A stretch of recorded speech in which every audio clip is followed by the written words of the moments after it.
Hello viewers, how are you? I hope you must be fine.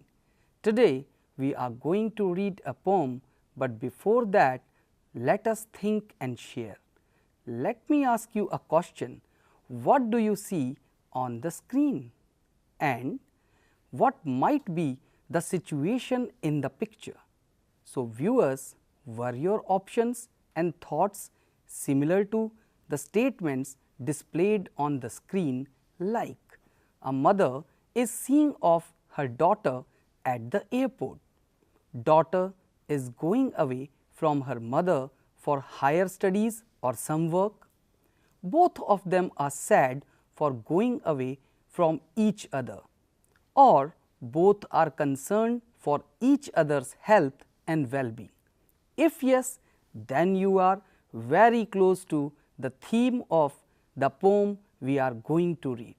So, today we will read a poem prescribed for class 12th from NCERT textbook with the title My Mother at 66, written by Kamla Das. We have divided this poem into two parts for easy understanding. In the first part, we will try to focus on the general information about the poet, theme, message, tone and style of the poem, and in the second part we will try to understand the literary devices used in the poem and paraphrase the poem line by line. So, before starting the poem, let us first decide the learning objectives for today's session. In today's session, the students will be able to recognize and understand the significance of various literary devices. They will also do critical appreciation of the poem along with comprehending the text. They will also develop the skill to compare and contrast the similar themes prescribed in their textbooks. Dear viewers, now it is the time to talk about the poet. Kamla Das was an Indian poet and writer who wrote in both English and Malayalam. She was born on 31st March 1934 in Malabar, Kerala, to a prominent literary family. Her mother, Balamani Amma, was a poet, and her father, V. M. Nair, was a journalist and editor. She started writing poetry at a young age, influenced by her great uncle Nalapat Narayan Menon, who was also a writer. She wrote under the pen name Madhavi Kutti in Malayalam and Kamla Das in English. She was known for her confessional style of poetry, which dealt with themes of love, feminism and identity. She also wrote novels, short stories and essays on various topics. She was one of the most influential and controversial writers of her generation and received many awards and honors for her work. She died on 31st of May 2009 in Pune. She is known for her originality and indigenous flavor of the soil. After the brief introduction about the poet, now let us read and enjoy the poem line by line before trying to go for its explanation. So, dear viewers, listen the poem carefully and try to understand the tone of the poem. My Mother at 66 by Kamla Das. Driving from my parents' home to Cochin last Friday morning, I saw my mother beside me. Doze, open-mouthed, her face ashen like that of a cop, and realized with pain that she was as old as she looked, but soon put away that thought away and looked out at young trees sprinting, the merry children spilling out of their homes. But after the airport security check, standing a few yards away, I looked again at her, wan, pale as a late winter's moon, and felt that old familiar ache, my childhood's fear. But all I said was, "See you soon, Amma." All I did was smile and smile and smile. Now, as you are familiar with the poem, try to answer the questions. What is the tone of the poem? Is it cheerful or sad or humorous or playful? Yes, you are right. The tone of the poem is sad. Now you can make a guess what the poem is all about. You have 4 options to answer on your screen. Is the poem about separation, reunion, betrayal, or journey? Yes, you guessed absolutely right. The poem is about the emotion of separation. Now let us discuss the style of the poem. The whole poem is in a single sentence, punctuated by commas, which indicates a single thread of thought interspersed with observations of the real world and the way these are connected to the main idea. The poem My Mother at 66 is confessional, such as a first person monologue. The arrangement of the lines is free and fluid. This poem is the best example of typical of lyrical idiom capturing the complex subtleties of human relationship. The poem is in free verse as it does not follow a regular or steady pattern of rhyme or meter. After understanding the style of the poem, let us see the major theme and the sub-theme of the poem. The poem focuses on the theme of fear of loss. It is anguish of a daughter over her mother's advancing age and her fear of permanent separation. It also touches the theme of fast-paced life and inevitable death of our childhood, youth and loved ones. The poem is also about nostalgia, as the poet is carried away by her childhood premonition of losing her mother. So, we can say that the message of the poem is about aging as a natural process, yet the fear of separation from your loved ones is very painful. The poem also suggests us not to be busy in our desires that we forget to take care of our elderly parents when they need us most. Now, let us focus on the academic vocabulary of the poem. Some of the new or hard words used in the poem are displayed on the screen. Let us discuss the words with their meaning. Doze here means a short light sleep. Ashen here means ash-like or very pale. Cop means dead body. Sprinting here means shooting out of the ground. The word spilling here means to move out in great numbers. The word wan means unnaturally pale, and the word ache means pain. Now, as we are familiar with the vocabulary, let us match the word with its meaning. The activity is on the screen. Doze means, yes, you are right, a short sleep. Ashen means true, ash-like or very pale. Cop means, you guessed right, dead body. Sprinting here means amazing, you are right, shooting out of the ground. Spilling means absolutely right, move out in great numbers. Wan means unnaturally pale, correct. And the last word, ache means pain, amazing. Dear viewers, now let us discuss the figurative language and poetic devices used in the poem. Some of the poetic devices used in the poem are repetition, simile, metaphor, personification and imagery. Let us discuss each literary device for better understanding. Simile is comparison containing the words like or as.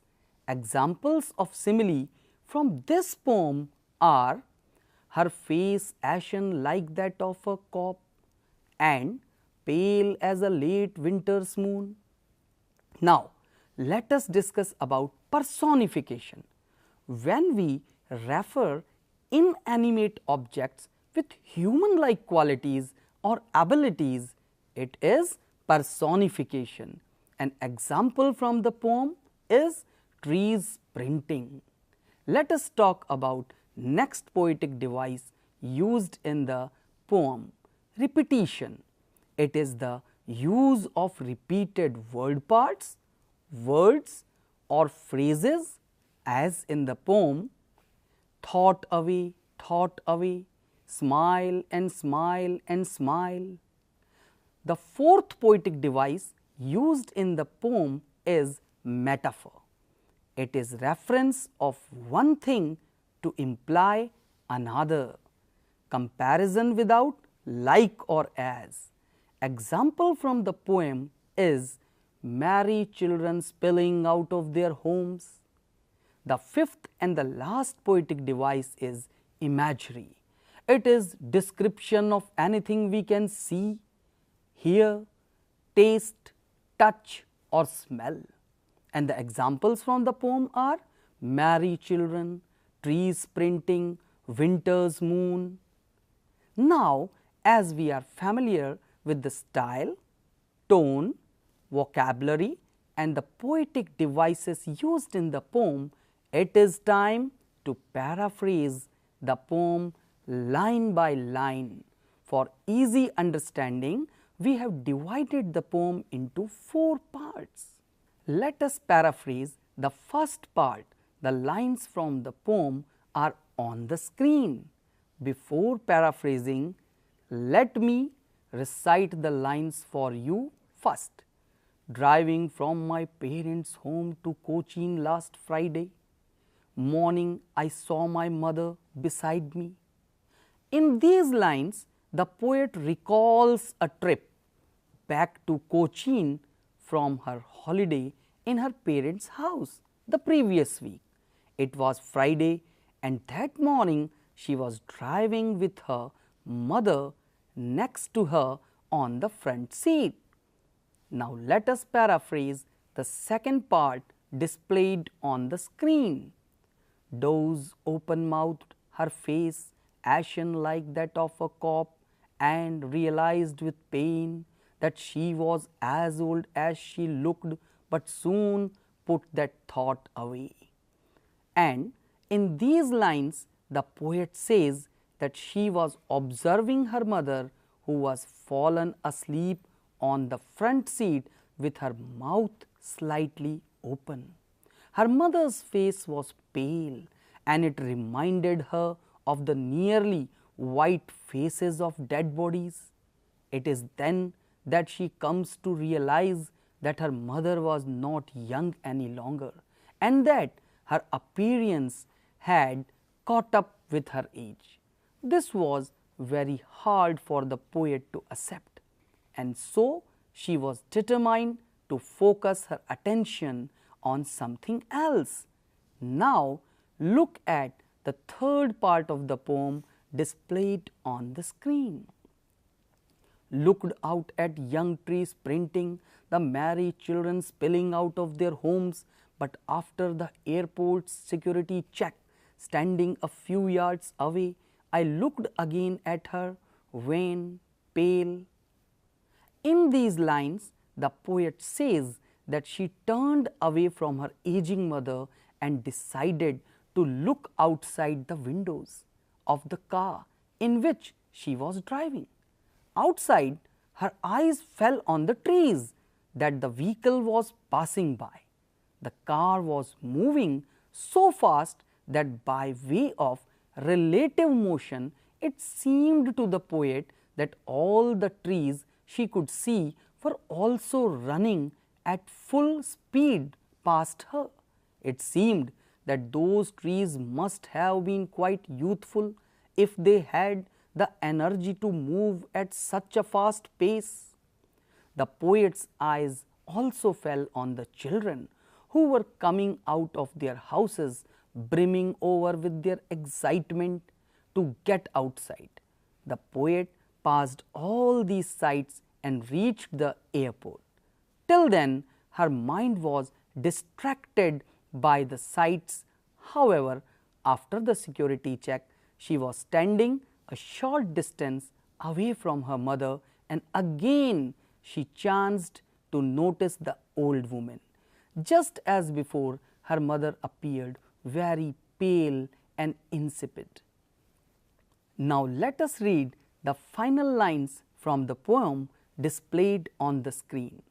As a late winter's moon, and felt that old familiar ache, my childhood's fear, but all I said was, "See you soon, Amma."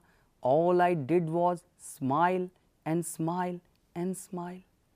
In the final lines of the poem, the poet compares her mother's face with the sight of the moon on the night towards the end of winter. This made her recall the thing she had been most afraid of during her childhood, the fear that her mother would die one day. This was a fear that had plagued her many times before, and it was plaguing her again now. However, she did not let that fear show itself on her face. Instead, she put up a brave face and waved goodbye to her mother. She assured her mother that they would be seeing each other again soon, and all the while, even though she was in great agony, the smile never left her face. Dear viewers, as we have paraphrased the poem line by line, now let us quickly revise the poem with main points displayed on the screen. My Mother at 66 is an emotional, confessional and a representational work of Kamala Das. This poem confesses a daughter's fear of losing her mother. Firstly, the daughter, who is the poet, is surprised to realize that her mother is aging. Secondly, she notices how the rest of the world appears young and energetic.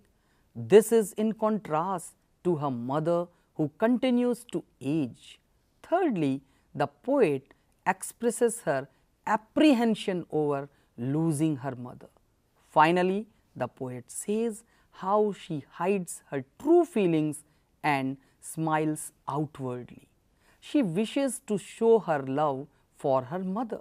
The poem My Mother at 66 brings out this ordinary but profound human nature through personal thoughts that death is inevitable, but people are afraid of losing their dear ones. As the poet expresses, the bond between a mother and her child is special, and therefore the anxiety in losing the relationship is also strong. As its thematic concern, the poem brings out the inner thoughts of a daughter for her mother. The poem is rich in imagery. The poet first compares her mother's appearance to that of a corpse and then describes her mother as the winter's moon. Both the comparisons are in form of simile and indicate the imminent death of her mother. Next, there are expressions like trees sprinting and merry children spilling out, showing the use of metaphor. The phrase young tree suggests the use of personification. The last lines of the poem repeat the word smile, indicates that people display such positive gestures to express their true feelings for their loved ones. It could also mean the poet wants to reassure her mother that she is happy and they are going to meet again soon.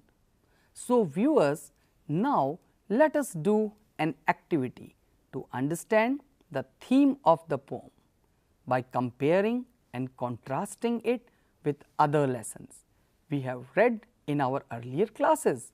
One such lesson is The Portrait of a Lady by Khushwant Singh that you have read in class 11th. Read the extract displayed on the screen and try to compare and contrast with the hints given. Some of the points you can think and write about are relationship between mother-daughter as in the poem My Mother at 66 versus grandmother, grandchild as in the prose The Portrait of a Lady. You can also think about the theme of advancing age as discussed in both the chapters. You can also ponder over the theme of fear of loss and separation and situation of children going away for various reasons from their parents. So, this is the self-check activity for you to do with the hints given. It will reinforce the theme of the poem learnt and you will also develop the skills of comparison and critical thinking. Dear viewers, hope you have enjoyed this session and will read the poem again for a deeper understanding of its global meaning with focus on its theme. Thank you for watching. See you soon with more lessons. Till then, goodbye. Keep learning.